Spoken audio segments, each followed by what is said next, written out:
Bem-Estar e Movimento. Apresentação: Márcio Atala. Olá, ouvintes da CBN. O Bem-Estar e Movimento de hoje vai falar sobre alimentação, que faz muita diferença quando as pessoas querem emagrecer. Só que a gente sabe que a grande maioria das pessoas, quando começam uma mudança alimentar, uma dieta, depois de um ano, elas acabam tendo um peso maior do que aquele peso inicial. Para conversar sobre alimentação, sobre essa mudança de hábito, eu convidei uma nutricionista que é parceira minha de vários projetos. Malu Bastos, seja bem-vinda. Oi, querido, nossa, e que prazer poder voltar aqui a conversar com você, né? Nossa Senhora, quantos projetos, né? Você sabe, os nossos ouvintes talvez não saibam, mas a Malu, nos meus primeiros projetos no GNT em 2005, o Bem-Estar, ela me ajudou bastante orientando os participantes, foi a nutricionista que comandou boa parte dos programas. E você também que está em casa, que está ouvindo o nosso programa, pode fazer parte, é só mandar um e-mail para bemestar@cbn.com.br com a sua dúvida. E eu quero começar já, Malu, perguntando para você, o que faz a diferença para emagrecer? Em relação à alimentação, qual é a grande diferença para uma pessoa que consegue e não consegue emagrecer? Márcio, assim, a questão básica aí é mudar comportamento, independente do tipo de dieta que a pessoa tenha, porque a gente sabe que, né, imagina, a gente convive com dieta há mais de 2.000 anos, né? A dieta não é uma coisa que surgiu agora ou nos últimos 50 anos. Há mais de 2.000 anos, a gente é refém dos vários modelos de dieta que surgem e a gente sabe que todos eles funcionam por um período curto de tempo, né? Que eles funcionam exatamente pelo período de tempo que a pessoa consegue se manter ali aderente àquele modelo alimentar. A questão é que muitas vezes esses modelos não se sustentam, porque eles não necessariamente trabalham os hábitos, né? E aí, como você bem falou, a questão do emagrecer. Infelizmente, muitas pessoas ainda pensam que emagrecer é perder peso. Elas não vinculam a questão do emagrecimento com perder gordura efetivamente, né? Então, muitas vezes você faz planos assim, alimentares muito restritivos ou faz tipos de dieta que restringem carboidrato, por exemplo, que são dietas que têm um resultado bastante rápido no quesito perda de peso, porque você perde bastante líquido também, né? Bastante água, mas que também o peso ele vai, mas como é um peso líquido de água, ele volta rápido. Então, o que efetivamente vai fazer com que a pessoa tenha êxito no seu processo de emagrecimento é que, ao mesmo tempo que ela esteja fazendo, seja que tipo de dieta seja, que ela literalmente modifique alguns hábitos que são básicos, né, Márcio? Muito básicos. Achei interessante essa sua reflexão, e aí eu quero trazer alguns questionamentos. Teve um estudo que acompanhou as 6 principais dietas durante um ano, e depois de um ano, só 8% das pessoas tinham um peso inferior ao peso inicial. E aí você tocou no assunto que é bem interessante, e esse estudo mostra que em 3 meses, mais de 60% tinha sucesso. Mas à medida que o tempo vai passando, as pessoas não conseguem se manter naquele plano alimentar.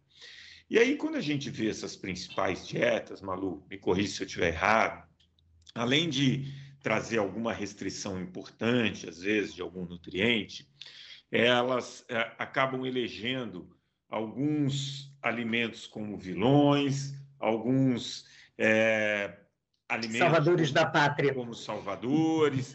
E então, além de você não conseguir, num longo prazo, manter aquele hábito, você traz desse processo algumas coisas na sua crença que acabam dificultando cada vez mais a adoção de uma alimentação regular. Porque Hoje, se a gente fizer uma pesquisa, talvez metade da população ache que o carboidrato é um grande vilão, de tanto que se foi falado por alguns tipos de dieta, né? E aí eu quero te perguntar, dentre vários modelos de dieta, você vai encontrar pessoas saudáveis e não saudáveis, né? Sim. O balanço calórico, ele é fundamental em qualquer tipo de dieta? Não tenho dúvida, né, Márcio? Porque todas elas, no final, vão levar a um balanço calórico negativo. Todas elas. Você mesmo nessas dietas que são tipo ad libitum, você pode comer o quanto que você quiser, é livre, que é o que acontece muito, por exemplo, na própria dieta cetogênica, né, que não há uma quantificação. Você pode comer as proteínas livremente e você tira fora a fruta, tira fora um monte de legumes e de verduras, que tem um conteúdo um pouco mais expressivo de carboidrato, para que a pessoa possa entrar lá no quadro de perda. O que vai acabar acontecendo com o tempo? Inicialmente, essa dieta ela é bastante eficaz nos 2 primeiros meses, ali que ela perde peso bastante acelerado, só que depois o que vai começa a limitar? Tem as vontades, né? Algumas pessoas começam a ficar ali com mais desejo por comer o tipo de alimento que foi limado do que efetivamente pela fome, porque esse tipo de dieta, como diminui bastante a ingestão de carboidrato, quase que a, 20 gramas ao dia, que é muito pouco, você fica com nível de insulina muito baixo, então você fica com pouca fome, então é uma dieta que ela se autorregula. Entendi. O profissional nutricionista ou médico, nutrólogo, endócrino que esteja prescrevendo esse tipo de conduta, de dieta, ele não vai nem indicar, talvez, quantidade, porque a pessoa mesma, ela vai, na primeira semana, talvez ela coma até um pouco mais de volume, porque não está ali acostumada a lidar com as porções, mas ela vai autorregulando, daqui a pouco ela para de sentir a fome. Então, muitas vezes, o que ela pode ter em burlar ou depois romper o elo dela com aquela dieta, é de estar participando de eventos, de atividades que ela depois vai acabar querendo comer alguma fonte, obviamente, de carboidrato, que, como você bem disse, ultimamente, né, nos últimos 5 anos, o carboidrato voltou a ser o grande vilão, porque a gente tem, ao longo da história, toda história ela precisa de um herói e de um anti-herói, né? Precisa do mocinho e do bandido, sempre precisa. Então, agora o bandido da vez é o carboidrato, né? E aí, por conta disso, até na minha época de faculdade também era, né? Eu cursei nutrição na década de 80, e naquela época açúcar era um show de horror, né? O carboidrato era um grande vilão. E aí, depois, a coisa veio, a gente conseguiu passar a década de 90 e os anos 2000 falando um pouco mais da questão do equilíbrio, e, de novo, agora voltou essa questão. Se fala muito também na questão do jejum intermitente, que é uma coisa que está, assim, bombasticamente, inclusive com aplicativos, onde as pessoas não precisam nem ir ao profissional e vão ali e fazem o jejum. E o que o jejum propõe? Na prática, ele vai propor a você uma ingestão calórica baixa, intermitente, porque você tem poucas horas para comer. Então, como você tem uma janela muito pequena para comer, automaticamente você vai fazer o quê? Ingestão calórica diminuída. Então, todas elas, no final, vão levar a uma restrição calórica, que, no fundo, isso é um fluxo, né? É o que conta para, no final das contas, você emagrecer. Tá. E aí você falou muito dessa questão. Não importa a dieta, eu vou ter que promover um balanço. E eu quero voltar daqui a pouco no jejum intermitente, mas só para não ter o raciocínio, a gente fala desse balanço calórico negativo, né? Então, não importa a dieta, né? Até tem um estudo mostrando que o jejum intermitente ele é tão eficiente quanto qualquer outra dieta com o mesmo número de calorias, né? Sim. Qual é, de uma maneira saudável, esse déficit calórico que eu posso ter quando eu busco um emagrecimento mais saudável? Então, vamos supor que eu gaste por dia 2.200 calorias, né? Contando com basal e o exercício. Isso, basal e exercício, eu gasto ali 2.200 calorias. Eu tenho que fazer um déficit. percentualmente, qual é um déficit calórico que ele é saudável, que ele pode ser mantido até eu chegar nesse peso, enfim, recomendado ou indicado? Márcio, assim, ao longo dos anos, né, isso que eu saiba ainda não mudou, a gente tem a referência de você fazer um déficit energético de, no máximo, bota 1.000 calorias ao dia, né? Então, na prática, para que você tenha uma perda eficiente, que varia ali de 2 a 4 quilos de gordura no mês, você tem que promover um certo gasto calórico, né, esse déficit calórico. Porque cada quilo de gordura que a gente estoca no nosso corpo reserva ali uma média de 7.300 calorias por quilo, né? Então, se a gente fizer uma conta simples de pegar 7.300 calorias e dividir por 30 dias, você vai ter exatamente essa quantidade aí calórica.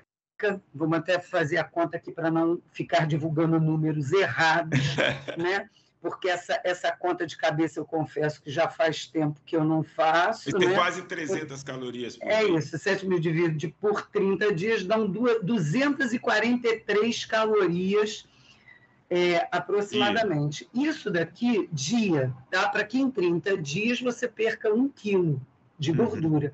Então, você vê, se a pessoa está lá, preciso perder 10 quilos, você não precisa perder os 10 quilos em um mês, mas você pode fracionar isso. Vamos lá, se você perder 2 quilos por mês, que inclusive a literatura recomenda que uma boa perda de peso, de gordura, é de 2 quilos a 4 quilos de gordura por mês, no máximo, porque esses 4 quilos já vai impor a você ter um déficit energético diário de quase 1.000 calorias. Exato. Entendeu? Então, você imagina, nessa pessoa que você citou aí o exemplo, 2.200 calorias, se eu vou tirar 1.000 calorias para ela fazer um déficit energético, ela vai ter que fazer uma ingestão diária de 1.200 calorias. E que provavelmente vai ser difícil dela manter num longo prazo, né? Talvez fazer um déficit ali de 300 calorias, por aí, seja mais sustentável, uma perda mais lenta, mas mais progressiva. Sim, e que vai permitindo a ela trabalhar, inclusive, essa questão comportamental, Márcio. Porque quando a gente fala no comportamento, né, interessantemente, a gente tem muitas pessoas que vivem em constante dieta, né? Ao longo da vida. Por quê? Porque sempre foram preocupadas, seja com a questão da saúde, ou porque sempre tiveram alguma ligação com a preocupação estética, ou porque foram pessoas com excesso de peso na sua infância, na sua adolescência, e aí começaram ali naquele processo cuidar mais da alimentação e tal, e hoje são adultos que estão acostumados a viver em constante controle alimentar. Só que muitas vezes essas pessoas, elas sabem fazer dieta muito bem. Se tiver que restringir, ela restringe. O problema não é esse. A questão é se ela mastiga direito o que ela come, porque as pessoas estão se desconectando cada vez mais da comida, elas estão ficando mais conectadas com as tecnologias e se desconectando da comida. Então, elas mastigam pouco, elas não têm nem a percepção de um aroma, de um cheiro, porque, às vezes, mesmo que a comida seja preparada em casa, que é o que começou a acontecer agora com a pandemia, as pessoas estão tão concentradas nos seus home offices, fazendo os seus trabalhos, que elas não têm a percepção nem de cheiro, né? Tamanha viagem que elas fazem, que elas são catapultadas para dentro desses instrumentos, né, tecnológicos. O Malu, você trouxe uma questão muito interessante, que vai de encontro a um dado das Blue Zones, né, das cidades onde as pessoas mais vivem no mundo. Quando eles tentam encontrar ali uma linha comum entre essas cidades em relação à alimentação, eles encontram muito isso que você falou, um tempo reservado para comer, né? Parece que eles estão mais conectados com a comida. Lógico que nesses lugares você tem mais alimentos de verdade, né? E você acaba tendo, ao longo do dia, cerca de 15% a menos de calorias, né? Então, talvez você estar conectado com aquele momento da comida, você mastigar melhor, você estar envolvido, você acaba comendo até mais comida, mas com menos nutrientes, se for alimento de verdade, mas você está conectado ali, você também vai entender quando você está comendo por fome ou simplesmente você está comendo porque o alimento está ali, você às vezes já nem tem mais fome e você está comendo. Então, você acha que tem realmente essa ligação do momento da alimentação estar sendo negligenciado com a piora da alimentação da população brasileira? Não tenha dúvida, Márcio, porque a gente tem primeiro essa questão dos alimentos ultraprocessados, que foi uma coisa que cresceu muito e que agora, até por conta do Guia Alimentar da População Brasileira, que foi lançado em 2014, né, apesar de eu achar que ele precisa ser mexido e tudo que a gente faz documentalmente, depois de um tempo, precisa ser revisado, né, porque o tempo vai passando, né, então a gente tem essas questões tecnológicas que vão evoluindo, então a gente pode ter essa melhoria, mas eu acho que o guia ele ajudou bastante nesse sentido, e as próprias indústrias alimentícias vêm procurando reduzir teor de sal, teor de gordura, modificar o tipo de gordura nos alimentos industrializados, que nem todo alimento industrializado ele é um alimento ultraprocessado ou que reúne ali todos os elementos que eu sempre brinco muito, né, lá no consultório, eu falo daquilo que foi criado pelo capeta, né? Que tipo, não foi criado por Deus, porque Deus criou a natureza, né? Mas aí veio aquele anjinho contrário e já começou a buzinar, veio a cobra, né? Então, assim, é interessante que hoje em dia, até, por exemplo, outro dia eu fui no supermercado e aí tinha uma maçã, Márcio. Tinham vários tipos de maçã, né? Maçã Gala, maçã Fuji, tinha maçã da Turma da Mônica, aquelas maçãs que são as mais comuns no supermercado. Mas tinha uma maçã num tom de vermelho, que era um negócio, e elas brilhavam, que eu falei, gente, isso aqui parece até a maçã que a bruxa ofereceu para a Branca de Neve. Eu falei, fiquei até com medo, eu falei, eu não vou, essa daí eu não quero pegar, porque me assustou. Entendeu? Porque a gente, hoje em dia, claro que até com os processos tecnológicos da agricultura, a gente sabe, né, tem a questão da transgenia, tem tantas coisas hoje que a gente ainda precisa de respostas, né? Então, eu sempre falo, voltando a essa questão da pessoa se conectar com a comida, que é claro que ela não precisa, ainda mais a gente que vive em cidade grande, né? A gente não precisa achar que tem que todo mundo ter uma horta necessariamente plantada dentro de casa, que às vezes a pessoa não tem condição para isso, não precisa necessariamente consumir tudo orgânico, mas é importante que ela tente buscar um equilíbrio. E a gente fala muito dessa questão da atenção plena na hora da comida, né? Então, até pessoas que moram sozinhas, que são pessoas que tendem a descuidar muito da alimentação, porque ela vai lá, ela pega um negócio, às vezes pega até uma comida congelada que seja, que pode até ser uma comida super legal, que hoje em dia tem vários congelados que são ótimos, né? Balanceados, que vêm ali com nutrientes bastante antioxidantes e tudo mais. As empresas trabalham com tecnologia que faz esse congelamento, que facilita para muitas pessoas que moram sozinhas um consumo de uma alimentação mais próxima ali ao natural. A pessoa, de repente, chega, ela não bota nem a comida no prato, ela esquenta aquilo dali, ela descongela no micro-ondas, pega aquilo dali e come na própria vasilha, vendo a televisão. Exato. Né? Então, assim, qual é a relação que ela está estabelecendo com o que ela come? Porque, de repente, ela olhou ali, na embalagem está descrito que tem 200 calorias, então, às vezes, a pessoa ainda fica assim, eu vou pegar comidas ou refeições que têm um valor calórico menor, porque eu tenho que fechar um balanço negativo, eu tenho que comer pouca caloria. Então, ela fica pensando muito na questão calórica, sem se dar conta de onde vêm essas calorias. E, sobretudo, entender que caloria não faz mal para ninguém. A caloria é a nossa fonte, né? É energia, gente, é a vitalidade. A gente precisa, é a nossa energia. É como a gente processa a energia química que vem do alimento na energia mecânica que vai nos proporcionar a capacidade de ter movimento.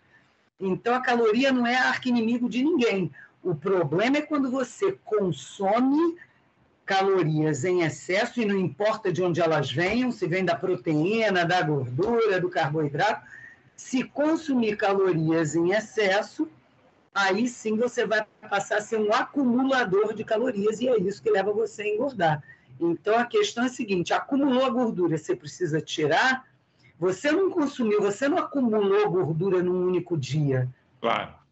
Foi num período de tempo. Então, reveja o que você mudou na sua vida, o que você mudou no seu comportamento nesse tempo em que você ganhou esse peso e vá fazendo um caminho de volta, né? E assim, entender isso que você falou, você não ganhou tudo em um dia, e aí você não queira perder tudo em um dia, né? Você tem que construir novos hábitos, hábitos que você consiga repetir diariamente, para que no final de um certo tempo você colhe aquele resultado. Eu já vou logo entrando nessa equação do balanço calórico para você me falar como que a atividade física pode nos ajudar nessa equação.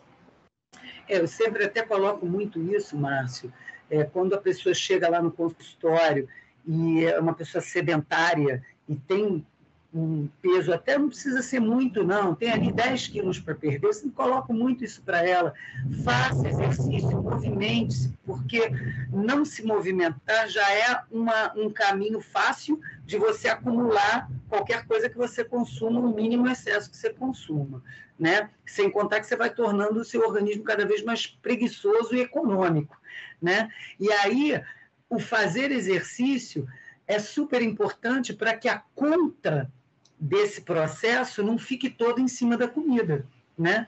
Porque você imagina, é possível perder peso, emagrecer só fazendo restrição energética via alimentar?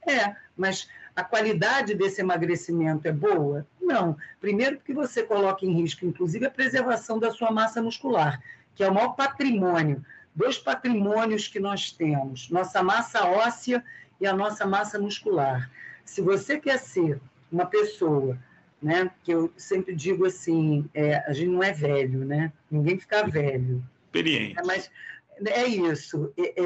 E, sobretudo, se você quer ser uma pessoa que vai viver muitos anos e ter autonomia, não importa qual seja o seu tempo de validade nesse planeta, que literalmente ele seja muito bom, que você tenha independência e autonomia para tudo. Desde eu uso muito essa questão, mas porque, por exemplo, sentar e levantar do vaso sanitário, né? Isso é básico, porque se você come e se você bebe, você urina e você evacua. Então, são coisas básicas que você faz todos os dias. Urinar várias vezes ao dia. Evacuação, pelo menos uma, né? Então, nesse processo, você imagina quantas vezes você vai precisar usar a sua força, né? Claro. Abdominal, de quadríceps e tudo mais, não é verdade?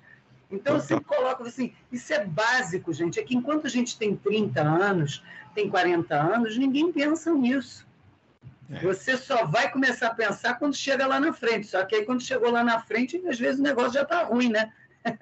Entendeu? Mas o balanço negativo, ele principalmente é importante porque você manter a sua massa muscular, mantém também o seu metabolismo mais eficiente, mantém também a sua possibilidade de usar gordura com mais eficiência. Então, automaticamente, a atividade física aí, ela é fundamental, é chave do sucesso. Ô Malu, durante muito tempo a atividade física, ela era incorporada na nossa vida de uma maneira muito inconsciente, né? Então, até o final da década de 80, um brasileiro dava em média 10 mil passos, mas ele dava 10 mil passos sem pensar. Ele não dava 10 mil passos pensando que ele tinha que dar para ser saudável. Ele dava porque ele tinha muito pouco controle remoto, não existia telefone celular, enfim, o movimento estava incorporado no nosso dia. Aí vem a tecnologia e nos tira aí, em média, quase 7.500 passos por dia. Hoje, um brasileiro dá, em média, por volta de 2.500 passos. A gente está falando aí, já que a gente tocou nesse assunto de balanço calórico, de gastar de 300 a 350 calorias a menos todos os dias, né? Então, eu fico imaginando uma pessoa que é sedentária, chegar para ela e falar, olha, não importa como, incorpora movimento na sua vida e gasta 350 calorias, né? Isso já faz uma baita diferença na questão do balanço calórico. Então, hoje a gente tem um problema de estilo de vida, né? E a essa geração agora, e aí é que eu quero tentar uma resposta sua, essa geração nossa agora, essa primeira geração, ela está tendo que programar o movimento. Porque o movimento ele não está mais espontâneo na nossa vida. Via de regra, as pessoas trabalham mais sentadas, têm muito acesso à tecnologia e acabam tendo um meio ambiente muito confortável. Muito bem. E, do outro lado, eu tenho um cérebro que, durante toda a evolução da espécie, ele não foi programado para recusar comida. Né? Isso aí. Nós somos poupadores. A gente via um alimento, a gente comia e estocava porque não sabia quando que era a próxima refeição. Isso aí. Como que a gente lida com tanta oferta de alimento, sendo que o nosso cérebro não é tão programado assim para recusar a comida? Dá umas dicas para a gente. Então, aí começa muito por esse aspecto, né, Márcio? Primeiro, a questão da água, né? Que beber água, ela também é um elemento que a gente usa muito para fazer um exercício na nutrição comportamental, que é de você avaliar a sua fome, a diferença da sua fome real, fisiológica, da sua fome emocional, porque tem exatamente muito isso, né?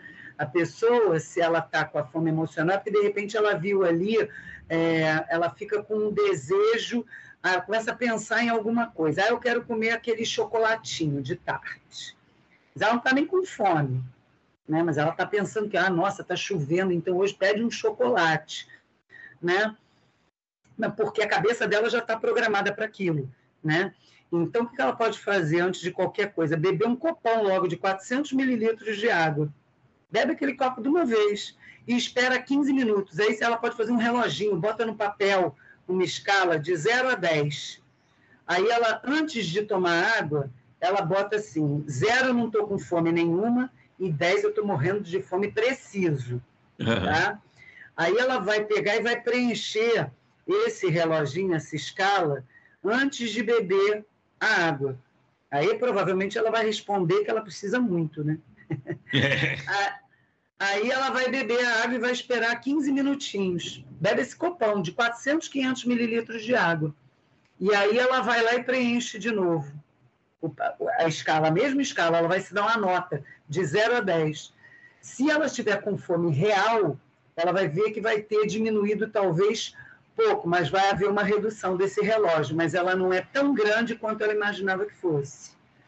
E se ela estiver com fome emocional, provavelmente ela vai marcar esse relógio muito baixo. Ótimo. Aqui. Entendeu? Adorei. Então, isso é bem legal para qualquer coisa que você vai. Estou com fome, você tem que pensar se você realmente está com a fome emocional ou a fome fisiológica, né? Outra questão, tamanho das porções, né? Ficar atento ao tamanho das porções que você consome, né? Então, é muito fácil, às vezes a pessoa, principalmente quando a pessoa põe a comida à mesa, ela tende a repetir, né? Porque ela está ali com as travessas e é exatamente isso, está aquilo tudo ofertado, está sentado, todo mundo se serviu, você olhou para a bandeja, ainda sobrou um bife, sobrou uma batatinha, sobrou várias coisas gostosas, sobraram. A pessoa vai lá e repete, bota mais um pouco. Então, é sempre importante, na hora principalmente das principais refeições, se ela puder, ou comer uma salada que seja crua, ou que ela possa comer alguns vegetais que sejam cozidos ou mesmo grelhados suavemente, que deixe eles al dente para que ela tenha alguma dificuldade ali no processo da mastigação. Essa mastigação antes ela já vai ser importante, porque vai dar à pessoa esse mecanismo de saciedade. E aí, quando ela começar a comer a comida quente, ela acaba comendo aquele volume menor sem precisar recorrer a uma repetição, né? Muito bom. Muitas vezes eu ouço das pessoas, não, eu tenho uma alimentação muito boa, eu só como coisa saudável.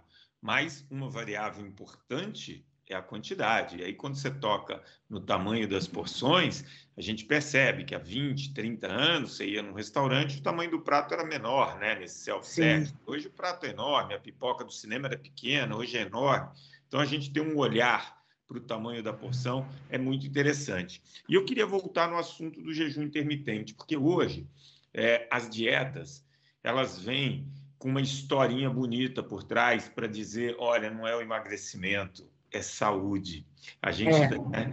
Então, aí veio a história que o jejum intermitente ele era importante para eu produzir novos neurônios, né?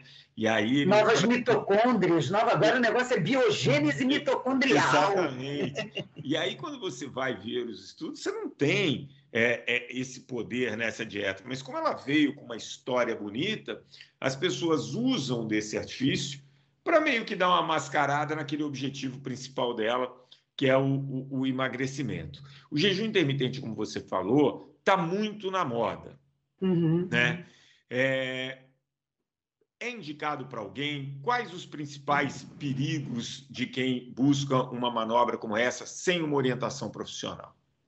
Assim, a primeira questão, Márcio, esse tipo de manobra tem sido bem estudado, principalmente nas doenças neurológicas, né? No Parkinson, no Alzheimer, também parece ter um bom benefício para a resistência insulínica, porque justamente quando você faz o jejum intermitente de 16, 18 horas, você primeiro baixa muito ali também. Inicialmente você tem uma hiperglicemia, justamente porque você está em jejum, então você começa a quebrar suas reservas ali de glicogênio para tentar suprir esse jejum. Depois a tendência é equilibrar. Só que se a pessoa quebra esse jejum comendo uma refeição de alta carga glicêmica, não adiantou de absolutamente nada ela ter feito jejum. E ela vai promover um pico altíssimo de glicose e uma necessidade de uma descarga insulinêmica também importante. Então, eu particularmente vejo como uma manobra interessante para tratar pacientes que estejam em início de diagnóstico de Alzheimer, de doença de Parkinson, por conta até realmente dessa questão da biogênese, né, de você poder fazer essa apoptose celular, pegar lá células que já não têm mais atividade, você poder, então, fazer uma nova formação de células. Agora, tirando isso, vamos lá, o nome é jejum intermitente. O que as pessoas estão fazendo? Elas estão praticando jejum diário. Elas pegam esses aplicativos que existem, que, aliás, Márcio, aproveitando até a oportunidade da gente estar aqui, você tem uma audiência enorme, né, e um respeito muito grande do público, então é importante usar aqui o canal para falar isso. Para quem tem filho, principalmente adolescente, gente, tem hoje aplicativos que não tem censura para usar. Então, o jovem que hoje está sendo bombardeado com essa questão corporal, da imagem corporal, que hoje ficam se defenestrando as pessoas que têm ali um peso um pouco acima do normal. Às vezes a pessoa tem um ligeiro sobrepeso, mas não, aquilo dali já é visto como um absurdo. Então, tem que se submeter a essas manobras radicais. Então, o grande risco que eu vejo é você ter isso sendo usado livremente, sem qualquer tipo de orientação, por pessoas que não têm realmente nem discernimento para entender o que é bom, o que é certo, o que é errado, e mais, isso poder, inclusive, desencadear um desequilíbrio mesmo, até o que a gente chama aí das desordens, dos distúrbios, né? Desordens alimentares, uma anorexia, uma bulimia, porque aí o sujeito vai lá, não cumpre o negócio, ele fica desgovernado e fica se achando que é o último do mundo, porque como todo mundo, inclusive, hoje fica postando na rede social, né? Esse aqui é meu shotzinho pós-jejum, vou quebrar meu jejum de 20 horas, com não sei o quê. Aí o cara vê uma pessoa que já foi atleta, ou que é uma pessoa que tem ali uma expressão no ambiente da rede social, e o cara quer reproduzir aquilo. Então, isso, para mim, hoje, é o que há de pior. Vou te citar um exemplo. Ontem eu recebi uma ligação de um paciente meu de longa data, que aí ele veio falar comigo, Malu, eu estava lendo aqui um pouquinho sobre jejum, baixei aqui um aplicativo e tal, e queria ver se isso aqui me ajudava a resolver a minha compulsão. Aí eu falei assim, cara, mas é justo o contrário, porque quando você sabe que vai ficar um período sem comer maior, a tendência para o compulsivo é justamente querer estocar, comer uma quantidade importante, porque ele sabe que ele vai ficar sei lá quantas horas sem comer. Ainda que ele passe boa parte dessa hora dormindo, porque o jejum intermitente que você apregou aqui não é o jejum que o pessoal faz no Ramadã. É o jejum que o cara dorme. Então ele já aproveita 8 horas aí, de repente, desse jejum, que ele está num período de repouso total, né? Claro. Não, muito, muito bacana. A gente poderia conversar horas sobre esse assunto. Tenho certeza que quem nos ouviu tem um monte de dúvida, pode mandar para bemestar@cbn.com.br. A gente vai voltar com esse papo sobre nutrição. A Malu vai voltar mais vezes aqui, com certeza. Malu, mas você não pode ir embora sem participar do nosso último quadro. 3 dicas para levar para casa. Malu, nossos ouvintes merecem 3 dicas para que eles melhorem a alimentação. Que dicas você daria? 3 dicasinhas para a pessoa que quer se alimentar melhor. Bom, primeira questão é beber água, porque a água é o elemento mais importante que a gente tem na vida, né? 60% do nosso peso corporal é água, então a água é o primeiro deles. Então a dica é beber 35 mililitros de líquido para cada quilo de peso, tá? A gente pode até fazer uma subtração, porque a gente tem vários alimentos que já têm água, né? Mas, assim, de um modo geral, essa é uma conta redonda, que é só multiplicar 35 pelo peso corporal, e esse é um volume de líquido que está bem para a pessoa beber entre água, chá, né? Muito bom. Segunda dica. Segunda dica é mastigar. Mastigar muito bem. Não precisa mastigar 90 vezes, não é isso. Não precisa contar. Mas você só vai engolir depois que o que tiver na sua boca tiver virado uma pasta, literalmente. Nada de mandar pedaço para dentro do estômago, porque o estômago não tem dentes. Terceira dica. E a terceira dica é não tentar copiar modelo de ninguém. Faça o seu. Pegue aquilo que você gosta de comer. Obviamente que a gente tem que saber que os excessos de açúcar, de gordura, são ruins. Mas pegue aquilo que você gosta de comer. Se você está acima do seu peso, diminua o volume do que você come. Pouca coisa, em cada refeição, come 3 vezes ao dia, diminui um pouquinho o volume de cada uma dessas coisas, que você com isso já está diminuindo o volume, seja da gordura, do carboidrato, né, do sal. Muito bom, adorei, Malu, bater um papo com você, sempre bom. Quero agradecer a sua participação. Espero você em breve aqui no programa. Olha, não mais que eu. Muito, muito, muito obrigada pelo convite. Pode chamar que eu venho, você sabe disso. Boa, vem Malu. Correndo. O Bem-Estar em Movimento de hoje fica por aqui. Se você gostou desse papo que eu tive com a Malu, compartilhe com seus amigos, baixe agora mesmo e ouça no podcast, que já está disponível em todas as plataformas de áudio e no aplicativo da CBN. O programa de hoje teve a produção da Joana Cafuri, do Bruno Teixeira, a edição do Rafael Furugem e os trabalhos técnicos do Juliano Fonseca e da Débora Gonçalves. Grande abraço e boa alimentação a todos os ouvintes. Obrigado, Malu. Saúde. Bem-Estar e Movimento. Apresentação: Márcio Atala.